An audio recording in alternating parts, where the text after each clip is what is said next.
Aujourd'hui, on va faire une recette idéale pour les fêtes. Les roses des sables. Un régal. La recette est super facile et demande très peu d'ingrédients.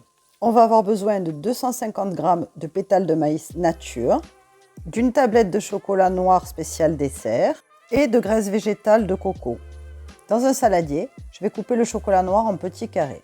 Je vais ensuite prendre un tiers du pain de 150 g et je vais là encore le détailler à l'aide d'un couteau en petits morceaux dans le but de l'ajouter au chocolat dans le saladier.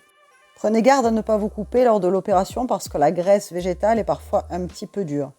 On va faire chauffer notre mélange de chocolat et de graisse végétale au bain-marie. Pour cela, je verse de l'eau dans une casserole.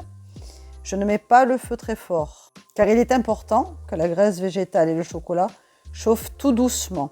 Sinon, le chocolat va prendre une teinte noirâtre et elle va être très difficile à travailler.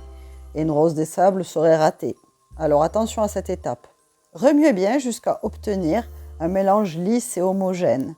On ne doit plus voir de morceaux à l'intérieur du saladier. Tout doit être liquide.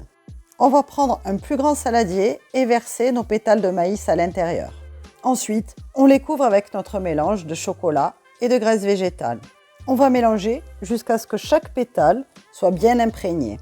Pensez à avoir la main légère sur la cuillère en bois pour ne pas casser les pétales lors de l'opération. Ils doivent rester intacts. Une fois les pétales bien imprégnés de chocolat, on va se munir de caissettes et d'une cuillère à soupe. Là, je vais faire des petits tas dans ma caissette avec les pétales de maïs recouverts du mélange de chocolat et de graisse végétale. On rappelle que c'est du coco, pas de l'huile de palme. Donc voilà, je forme ma petite rose des sables et je la pose. Tout simplement, je fais ça avec toutes les caissettes jusqu'à ce que le saladier soit vide. Pensez à remuer de temps en temps parce que le chocolat va aller au fond. Pensez aussi à liker, partager et à vous abonner si vous voulez plus de recettes et de conseils jardin. Et voilà, nos roses des sables sont prêtes. Nous n'avons plus qu'à les mettre au frigo. On va les laisser reposer au moins 1 heure.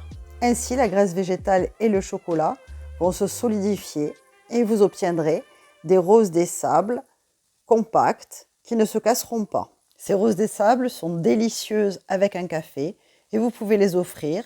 Pour les fêtes de Noël, cela fera toujours plaisir.